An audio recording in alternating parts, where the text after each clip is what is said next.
Hi Grace, how are you? I'm good, Greg. How are you? I'm very well, thank you. Thank you so much for taking the time to do this interview with me today. My Um, pleasure. One of my goals, as you might know, with Be Who You Want to Be, is to really provide the most innovative ways of providing health and wellness advice from some of the top visionaries and leaders around the world that can further increase confidence and self-worth, self-discipline, and self-belief in kids.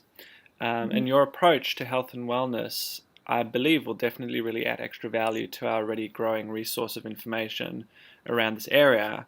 And I would love to share your insights with our community. Sure. So, with that being said, I have a few questions that I'd love to ask you. Go for it. Okay, so my first question, just to kind of introduce you to everybody else, can you share a little bit about yourself and your background? Yes.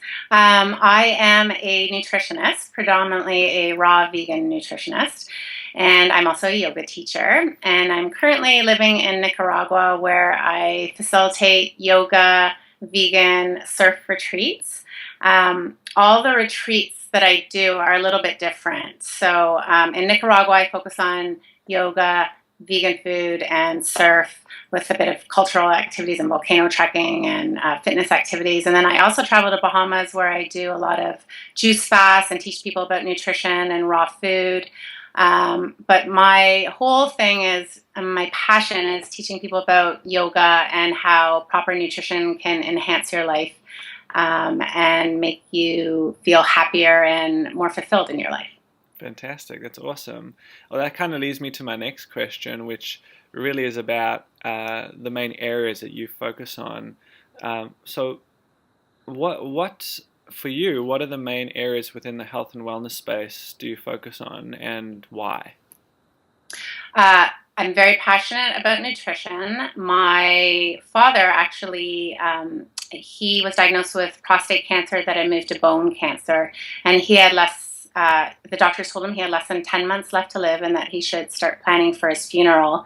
And he opted not to do chemo or get surgery, and he decided that he was going to heal his cancer by transforming his diet and transforming his life and even transforming his personality and into something more positive. And at the time, I thought he was absolutely crazy. Of course, the doctors thought he was crazy, but he was very determined and adamant that he was going to become cancer free. So throughout this process, I saw him researching about vegan foods and raw foods. I saw him cut out all the bad stuff out of his diet and incorporate all the good things, vegetables and fruits and, whole grains, nuts and seeds, legumes. And he took up yoga in his mid 60s. He became a lover of life instead of a hater of life. And I'm happy to say that he is cancer free now. And it's been, I think, close to 17 or 18 years now that he's been cancer free. So Wow. it was very inspiring for me as a human being and also as a nutritionist. Wow, that's an awesome Yeah. story. So he was able to recover, or kind of transform his cancer through all of those natural methods that he was using. Yes. And it was just so inspiring for me to see how much food can kill you or Hmm. food can heal you, and I saw this with my own eyes. And also, it was inspiring for me to see someone who was just so focused and so positive and so determined to beat cancer. So I bring all of these experiences into my teachings with the yoga, with the nutrition, with learning how to connect to our inner peace. Amazing. Wow, that's an Yeah. awesome story. Um, my next question is kind of combining some of the things that you do. Mhm. Now, what I'd love to know is why do you believe yoga, mindfulness, and healthy eating are vital when it comes to success? Um, well, let's say eating.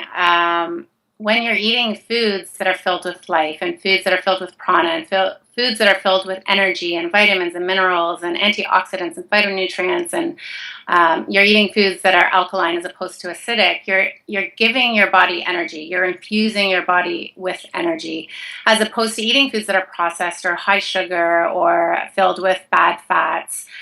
When you eat these types of foods, it takes your body more energy to digest the foods and eliminate. So a lot of your energy in your day-to-day life is spent on trying to eliminate these foods out of the body. So when you are eating foods that are nutrient dense, you are increasing energy to focus on what your life purpose is, to focus on doing things that will be attributed to success in your life. Mm-hmm. So that's what I try and teach people. Food isn't just about surviving, but is very spiritual. Food can help you live your life's purpose. Amazing. And that's the part. In terms of yoga, yoga helps us to calm our mind, helps us to control our emotions, helps us to deal with stress, helps us, it inspires us, helps to instill creativity or connect to our creativity. Yoga can help you feel more powerful. All these things are going to help you be more successful in your life as well. Amazing. So would you recommend anyone who's on a path to success, whether that's a child or whether it's an adult, would you recommend incorporating these things into their daily routine? 100%. And that's what I teach, believe in. That's what I've been through in my life. That's what I see in so many of my clients. That's what I saw in my dad, is that when you eat well and when you're doing something like yoga, which creates energy in the body and helps to release negative energy blockages in the body, you're more in tune with who you are and what you need to do in this lifetime. Wow, that's some great recommendations. It's better than taking a whole bunch of other tablets and all sorts of other things that a lot of people tend to subscribe to in order to kind of feel better. So I personally believe that working with the body rather than against the body is generally the wisest approach to achieving anything really that you want to achieve in life. The body's really this intuitive machine that just works beautifully for you if you allow it to. So it seems to me that that's kind of your approach when working with exactly. With the and body. We're not taught these things, and people are just starting to realize the power of our intuition and the power of our mind and the power of listening to the body. And that's what I'm really trying to teach through not only yoga but through food. It's like paying attention to how the food is making you feel, and your body will be your best guide. Amazing. Well, as you know, my vision with my business is to empower kids to become inspired leaders. We've spoken about this a little bit before, and you've kind of seen what I'm doing. And I know that you have a desire to do more work with kids. What visions do you have that could assist children to achieve inspired leadership based on the things that you're dedicated to?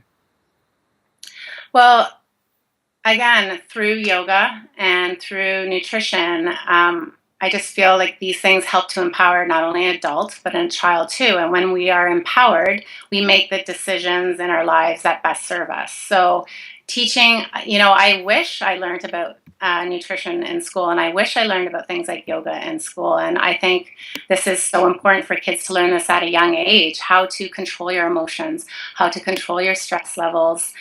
Again, through not only using the body in yoga, but you can control your stress levels from the foods that you're eating. And we need to learn these things from a very young age to make the world a better place. Mm-hmm. Amazing. Cool. Well, that leads me to my next question. What are some of the approaches that you would take to inspire parents to assist their kids to live healthier and more fulfilling lives? Well, I think it's great for parents and children to work together.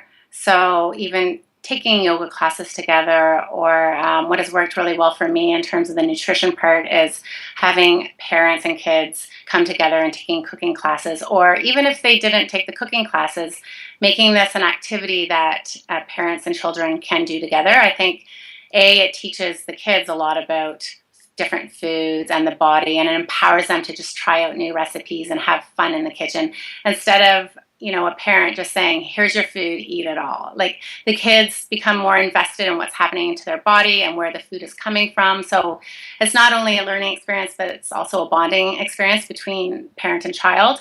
And also, this is a huge thing, is the parents need to be eating better too. Because no matter what a parent is telling a child, the child ultimately is going to just copy what the parent's doing. So if the parent's not walking the talk and not eating well too, the child's not going to. So I think it all starts with the parent wanting to be healthier for not only their children and their family, but also for themselves.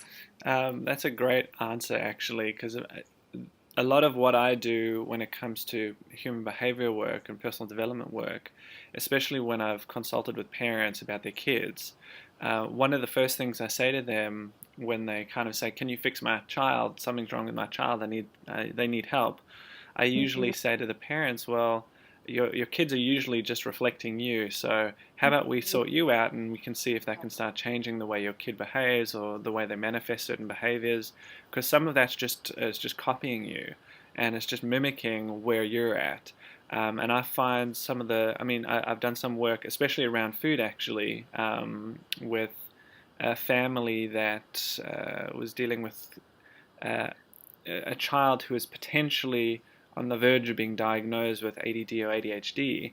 Um, and I consulted with them briefly, and the mother was having challenges getting her kids, this one and her youngest one, to kind of eat and really participate and engage. And I said, first thing you need to understand about children is they're very different to you, and they're very unique. They have their own way of learning and their own way of incorporating things into their minds. And the wisest approach as a parent to help your children is to understand who they are first, and then engage with them in terms of who they are, because they're more than likely going to respond to that. And just as you were saying, getting kids to work with parents, to work in a kitchen and have that experience together. She did that with this particular, with that child of hers, who just happened to be very kinesthetic, just very tactile. And kids who tend to be ADD, ADHD diagnosed are very tactile generally. And he had a great time, and he calmed down, and he had a great experience around food, and they made this meal together, and it was lots of fun and really engaging. And so I agree with what you're saying in regards to, we've got to look at parents first. It's not to say we're blaming here or anything like that. It's just purely that kids literally copy what they see. They're sponges. Yeah. Kids are sponges, and even if the parent's saying one thing but doing another, kids will just copy the parent, right? Yeah, absolutely. I mean, that's my experience from what I've seen. So. Totally, I agree with that. I think it's just a matter of leading by example, and the more you do that, the less challenge you have with your children, and the more inspired they become, just through like transference, in essence. And this works with adults too. Oh, totally, totally. Cool.